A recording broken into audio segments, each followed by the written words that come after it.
Imagine a man so dangerous, so threatening to the very heart of a kingdom, that his punishment was not death, but erasure. Not a bullet, not a blade, but an iron mask, locked to his face for decades, sealing his identity away forever. His crime? Unknown. His name? Forbidden. His existence? A whisper in the halls of kings. 17th century France glittered under the reign of Louis XIV, the Sun King, whose golden palaces and endless banquets masked the tension rotting beneath. Beneath the chandeliers of Versailles, power was fragile, and secrets were worth more than life itself. And somewhere deep in that world of velvet and steel, there was a man whose story would live for centuries, precisely because it was never told in full. It began with hushed transfers between prisons, orders sealed with the king's authority, and soldiers sworn to silence. Unlike other prisoners, this man was not chained in rags or thrown to rot in a pit. He was given good clothes, fine meals, even a servant's care. Yet there was one unbreakable rule: no one was to see his face. His mask was not merely a barrier of iron. It was a weapon of control.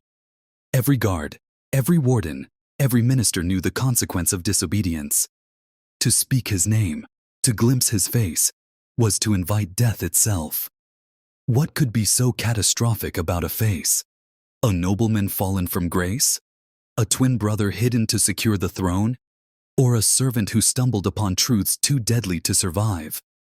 This mystery, which began in stone corridors and royal prisons, would stretch beyond France's borders, inspire philosophers, ignite legends, and weave itself into the fabric of literature. Yet the truth remained locked, just like the mask that covered the prisoner's face. And so the story begins, with a question that haunted kings and beggars alike. Who was the man in the iron mask? What if the first glimpse of this faceless man didn't come from a king, nor from a warden, but from whispers carried by trembling guards? What if his very presence inside the fortress was enough to make soldiers question their loyalty and priests doubt their faith? The earliest reports of the masked prisoner emerge from the damp, echoing halls of Pignerol, a remote fortress in southeastern France. It was no ordinary prison.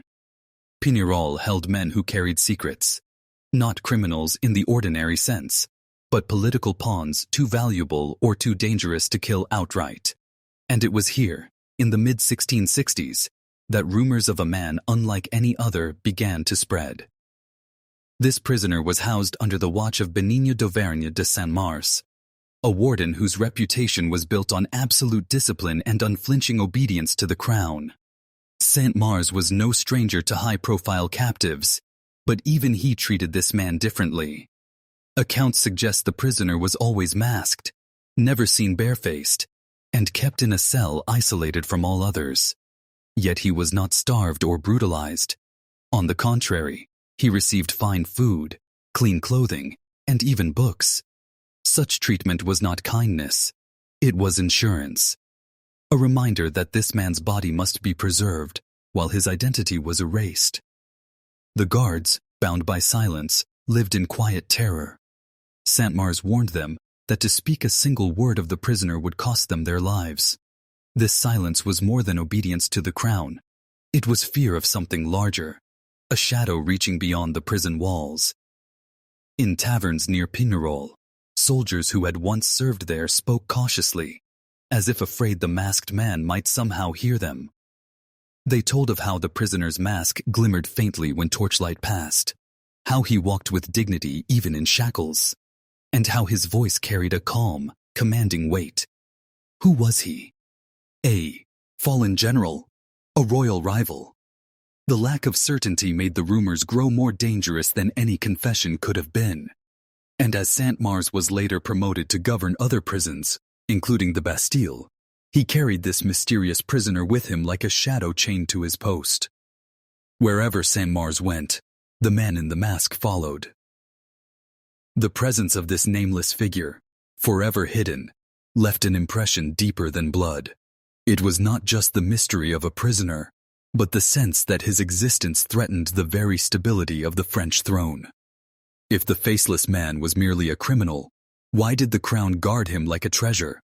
And why did his secret follow Saint-Mars across decades, like a ghost tethered to his jailer's soul? Imagine the grand halls of Versailles, where chandeliers sparkled like 1,000 suns and golden mirrors reflected endless splendor. And yet, among all that glittering wealth, the most dangerous secret of the French monarchy was not on display. It was hidden behind iron bars, wearing a mask that no one dared remove. By the 1670s, Louis XIV's reign had reached its zenith.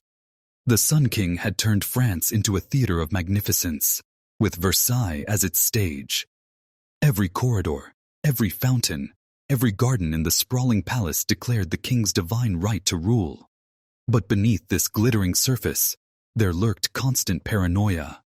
The greater the power, the greater the fear of losing it. And it is within this atmosphere of suspicion and fragile control that the story of the masked prisoner began to intertwine with the very heart of royal politics. Rumors that had begun in Pignerol seeped like smoke through the noble courts. Courtiers whispered over wine about a prisoner hidden by the king, a man whose face none could see. The secrecy itself was intoxicating. Who could warrant such treatment? Some whispered of a disgraced noble whose name had been scrubbed from history. Others spoke of a dangerous foreign agent. And among the boldest rumors, there was talk of something even more threatening: blood of the royal line itself. The mask transformed the man into something more than human. A symbol. And symbols, in the halls of power, could topple empires. It was said that ambassadors from foreign courts sometimes pried carefully, asking if the prisoner existed, as if testing the strength of Louis's throne. Each time, silence was the only reply. For Louis XIV, control of narrative was everything. If the people of France believed in the Sun King's absolute authority, the kingdom stood firm. But if whispers of a rival claimant grew too loud, even the golden Paul lace of Versailles could not silence them. That is why the mask became not just a prison, but a weapon. The mask erased doubt by creating infinite doubt. Still, the corridors of Versailles loved a scandal. No matter how carefully Louis suppressed the tale, the nobility thrived on gossip.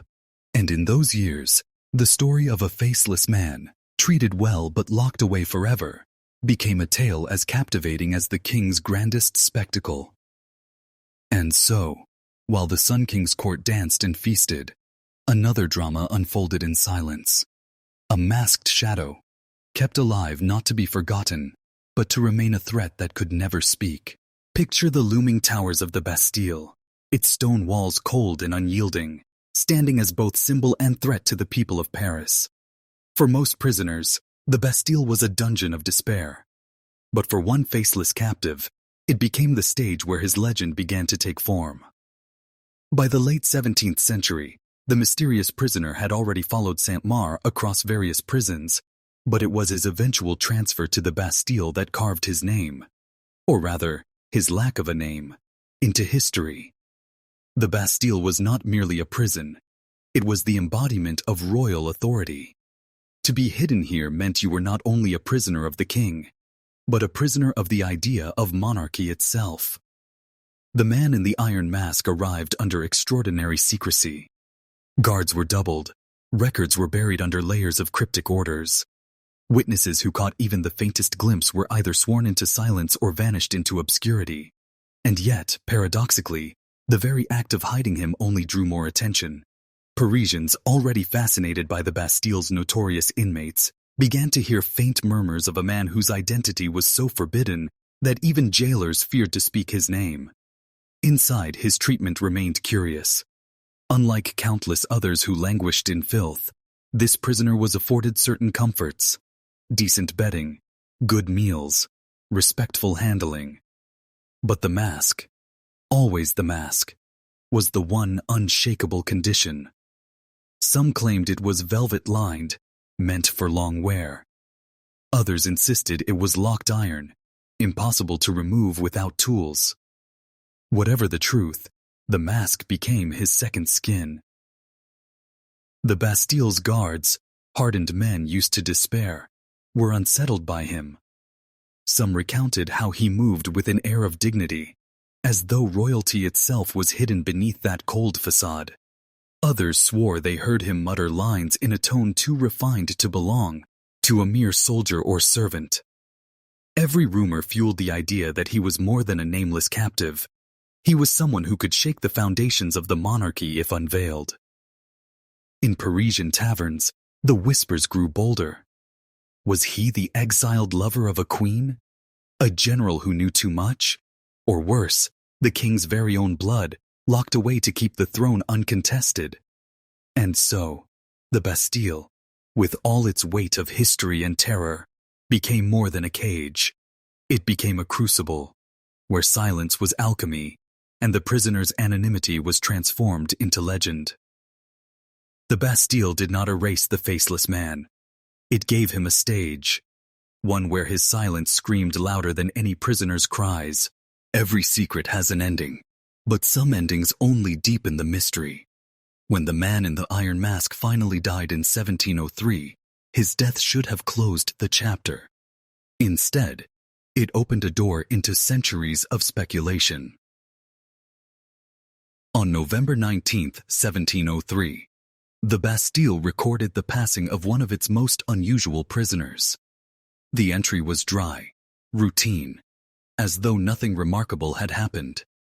Yet what the scribes wrote down did little to mask the strangeness of the event. His body was reportedly buried under the name Marchioli, a name that appears nowhere else in French records. No family claimed him, no nobleman spoke his defense, and no clergyman declared his lineage. He had lived in silence, and he was buried in silence. But silence, in this case, was not an erasure. It was an invitation. Guards who had served under Saint-Maur whispered about the burial. Some claimed that every trace of his belongings was destroyed. Furniture burned, clothes shredded, even walls scrubbed. Others said that his burial was carried out at night, away from prying eyes. If this man had truly been an ordinary prisoner, why erase him so thoroughly? The timing of his death also raised questions.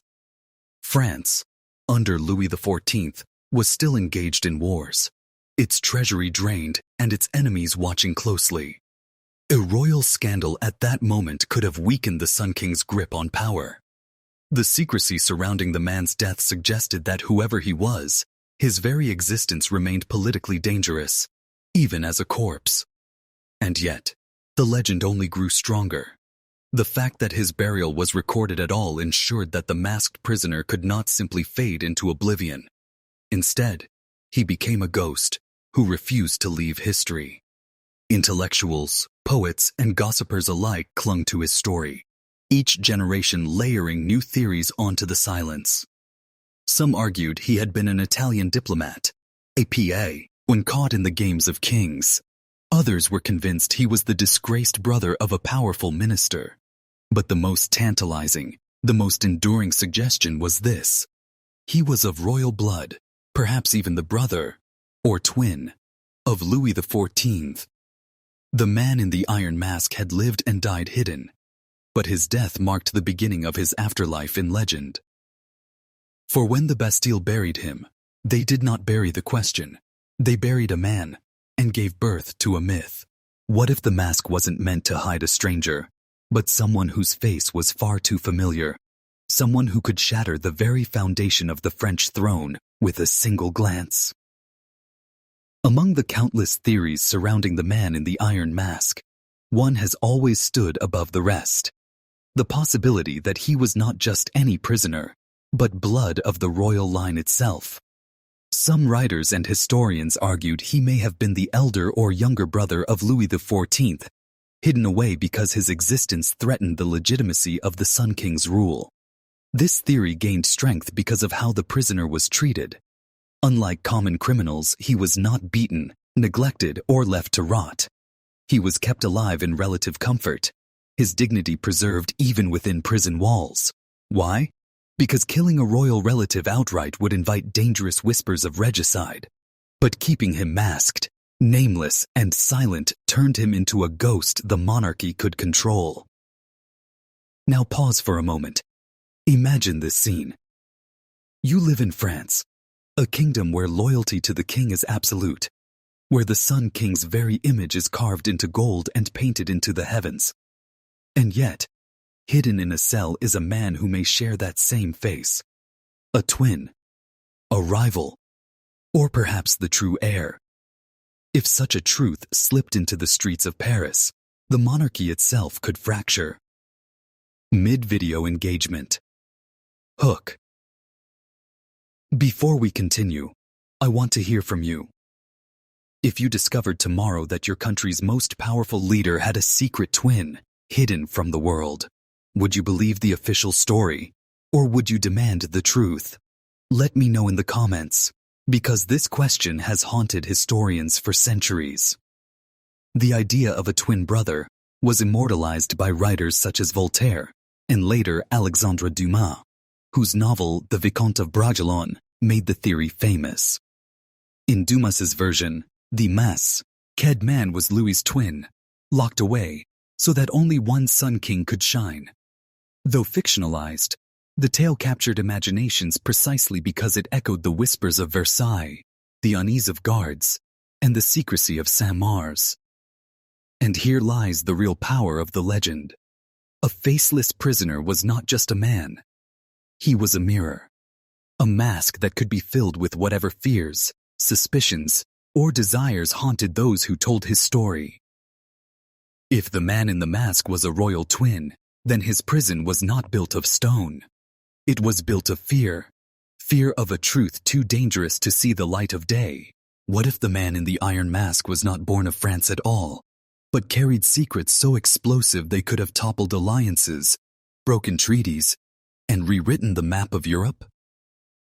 While the royal twin theory dominates the imagination, many historians have suggested another possibility, that the faceless prisoner was a foreigner, a political pawn caught in the deadly games between European powers.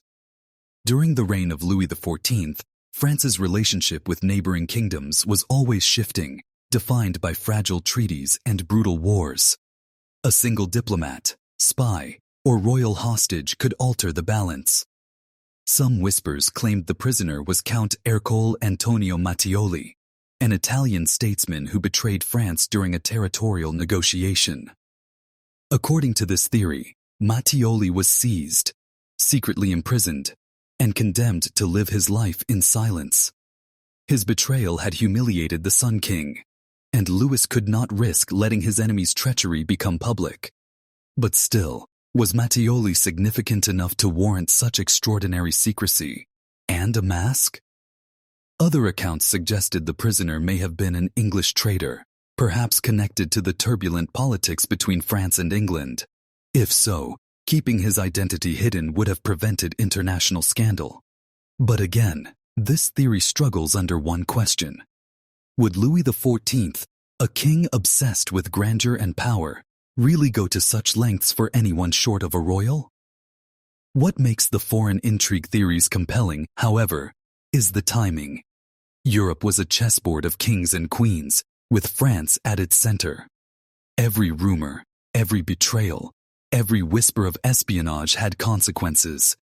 A prisoner locked away under such secrecy may not have been important for who he was, but for what he knew. Imagine a man who carried with him the secrets of treaties, the betrayals of monarchs, or the codes of spies. To reveal him would be to expose France's vulnerabilities to the world. In that sense, the mask was not a punishment, but a lid over a dangerous secret. And yet, when we return to the details, the respectful treatment, the whispered air of nobility, the endless fascination of Versailles, one can't help but wonder, was he really just a foreign agent? Or was that explanation itself a mask, a convenient cover draped over a much darker truth? If the prisoner was a foreigner, then he was a ghost of Europe's political wars. But if he was not, then the mask hides something far more personal, far more royal. When a secret lives too long, it doesn't just fade. It becomes a weapon. And for the faceless prisoner, his story would one day fuel the fire that brought down the Bastille itself. By the 18th century, Long after the masked man's death, his legend had already outgrown the walls of the Bastille. Paris was buzzing with tales of the mysterious prisoner. Some swore he was royalty. Others claimed he was a lover betrayed. The mask turned him into a blank canvas, and every storyteller painted his own dangerous picture. The monarchy, already burdened with debt and discontent, could not silence these rumors. In fact, their silence made them louder. The secrecy of the Bastille was no longer seen as a symbol of royal strength. It became proof of tyranny. If one man could be buried alive in secrecy, how many others had suffered the same fate? The faceless prisoner became the faceless people, voiceless under the weight of absolute monarchy. Writers and philosophers of the Enlightenment seized upon the story. Voltaire himself wrote about the masked man, suggesting he was of royal blood, perhaps a brother to the king. Whether Voltaire believed it or not mattered little. What mattered was that the idea spread. It carried with it a dangerous message, that kings hid their sins, and truth was shackled in iron. By the time the French Revolution erupted in 1789, the Bastille was no longer simply a prison. It was a hated monument, the embodiment of everything unjust and oppressive. And when revolutionaries stormed it on that July day, they were not just tearing down stone walls, they were tearing down centuries of secrets. Among the many tales that fueled their anger was that of the man in the iron mask. Even though he had died nearly a century earlier, his ghost marched alongside the rebels. His mask, imagined in iron and velvet, became a symbol of the monarchy's cruelty, a remastered that truth had been stolen from the people. The irony is chilling. The Bastille, which had hidden him so well, gave him immortality. The very act of silence turned him into a weapon of rebellion. In the end, the man in the iron mask was not just a prisoner of the monarchy. He became its undoing, a faceless martyr for the revolution to come. For centuries, the man in the iron mask was treated as a tale of rumor and myth. But what if, hidden between the cracks of dusty archives and forgotten letters, the truth has been whispering to us all along? Modern historians have not let the legend rest. In fact, in the last century, more serious investigations have been launched than ever before. Using court records, prison archives, and diplomatic letters, researchers have tried to peel away the layers of fiction that writers like Voltaire and Dumas had wrapped around the story. And what they found is both fascinating and frustrating. One strong theory points again to Count Ercole Antonio Mattioli, the Italian statesman accused of betraying Louis XIV during a secret treaty negotiation. Records confirm that Mattioli was indeed arrested and imprisoned under mysterious conditions in 1679. To some historians, this is the most logical answer. Mattioli had political value, but not enough to publicly execute. Yet others argue that Mattioli's background lacks the grandeur to explain the secrecy, the respect, and the lifelong silencing. Another set of clues comes from letters written by Saint Mars himself. In them, he speaks of a prisoner of importance who required careful watching. He describes special instructions. The prisoner must not speak, must not write his name, and must never be seen without his face covered. The details are vague, perhaps deliberately so, but they reveal something chilling. This was no ordinary prisoner. More recently, scholars have examined burial records, trying to match the mysterious Marchioli entry with known prisoners. Some suggest that the name itself was a deliberate distortion, meant to conceal rather than reveal. DNA analysis has been proposed, but the remains of the masked prisoner have never been located. If they exist, they remain buried in secrecy, just like his identity. And yet, despite all the digging, the questions refuse to vanish. If he was merely a traitorous diplomat, why the velvet masks? Why the destruction of his belongings? Why the respectful treatment? Each answer leads only to more doubts. Historians today admit what the people of 17th century France already sensed. This was not about one man. This was about power, about fear, about the fragility of monarchy itself. The identity of the prisoner may have been hidden, but the mask revealed something undeniable: the desperate measures a king would take to protect his throne. 4 centuries later, the man in the iron mask still sits between myth and truth. He is at once nobody and everybody, faceless yet unforgettable. Imagine a man whose face you will never see.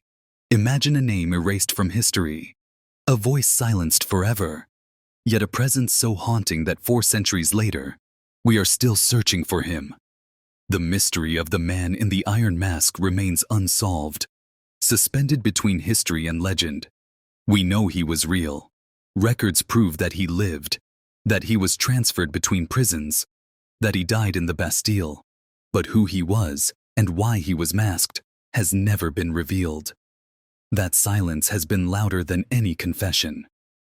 Theories stretch across centuries: a betrayed diplomat, a disgraced noble, a political pawn, or even a royal twin hidden in shame. Each version tells us less about the man himself and more about the fears of those who imprisoned him. Kings feared scandal, nobles feared exposure, the people feared tyranny. In the end, the prisoner's face became a mirror for everyone's anxieties. The iron mask, or velvet, as some sources claim, was more than a covering.